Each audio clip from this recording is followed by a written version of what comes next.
నోరు మూసుకుని పట్టించుకోకపోవటం వల్ల, నీరో చక్రవర్తిలాగా ప్రవర్తించడం వల్ల ఆనాడు అతను చేసినటువంటి దురాఘాతాలు ఒకటి కాదు, రెండు కాదు, మూడు కాదు, ఆ విషయాలన్నిటికీ ఈనాడు జవాబు చెప్పేటువంటి పరిస్థితి కూటమి ప్రభుత్వంలో ఏర్పడింది అతనికి.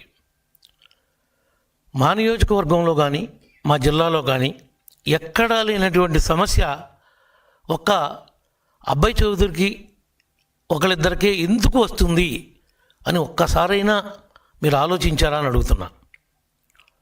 నువ్వు అది ఆలోచించకపోగా, మాట్లాడకపోగా మీరు ఎదురు మేమంతా ఉన్నాం, వైఎస్ఆర్ కుటుంబం నీ వెంటే ఉన్నాం అని చెప్పి మెసేజ్ ఇస్తున్నారు.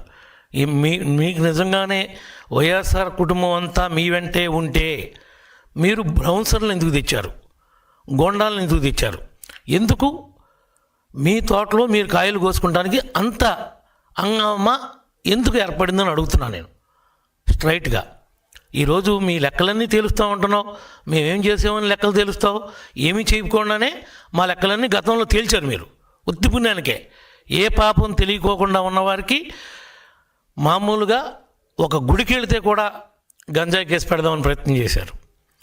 తిప్పి తీసుకొచ్చి నా ఇంటికాడ ఏమి చేయాలో చేతగాక దిగబెట్టినటువంటి సంఘటనలు మర్చిపోయావా నాని అని అడుగుతున్నా. ఏదో పవన్ కళ్యాణ్ గారిని, చంద్రబాబు నాయుడు గారిని, లోకేష్ బాబు గారిని వాళ్ళ మీద నోరు పారేసుకుంటున్నావు. ఏదో నీవేదో పెద్ద సత్యహరిచంద్రుల్లాగా నీ మీద ఏమీ మచ్చలు లేనట్లు.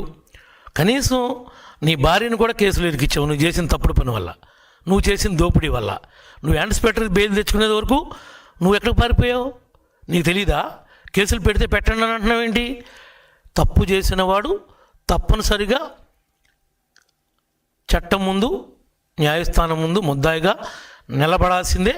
ఒకరోజు వెనకవచ్చేమో, ఒకరోజు ముందవచ్చేమో, నువ్వు కాదు ఎవడు ఎవరిని కూడా కాపాడలేని పరిస్థితి. నీ నాయకుడికే ఈ రోజున 33 కేసులు ఉన్నాయి. 33 కేసుల్లో 11 సిబిఐ పెట్టింది, 7 ఈడీ పెట్టింది, మిగిలినవన్నీ మామూలు కేసులు.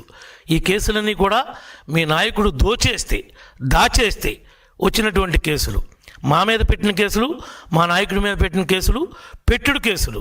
రాజకీయంగా మమ్మల్ని ఎదుర్కోలేక అణగదొక్కటానికి నువ్వు పెట్టించినటువంటి కేసులు జగన్మోహన్ రెడ్డి అని చెప్పి ఈ సందర్భంగా తెలియజేస్తున్నాం. ఒక్కసారి ఆలోచించేయి, అసలు కొల్లేరులో ఏం జరిగింది, ఎందుకు, ఎవరు చేపల చెరువులు, ఎవరు అనుభవించారు, చేపల దొంగ అబ్బాయి చౌదరి అవునా కాదా, ఇతను చేపల చెరువుల దగ్గర చేపలు పట్టేసుకున్నాడా లేదా, ఇతను వాళ్ళని ఇబ్బంది పెట్టాడా లేదా, లేకపోతే అసలు ఎప్పుడన్నా ఉందా, మన జిల్లాలో ఎవరి దగ్గరైనా ఉందా, ఈ ఒక్క విషయం తప్ప ఎక్కడన్నా ఎలాంటి సంఘటనలు జరుగుతున్నాయా? 175 మంది మీ పార్టీ వాళ్ళు ఉన్నారు, ఓడిపోయిన వాళ్ళు కానీ గెలిచిన వాళ్ళు కానీ.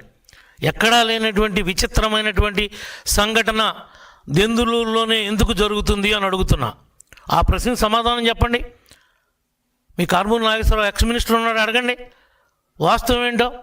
మీ కన్నబాబు ఉన్నాడు ఎక్స్ మినిస్టర్, అడగండి వాస్తవాలు ఏంటో.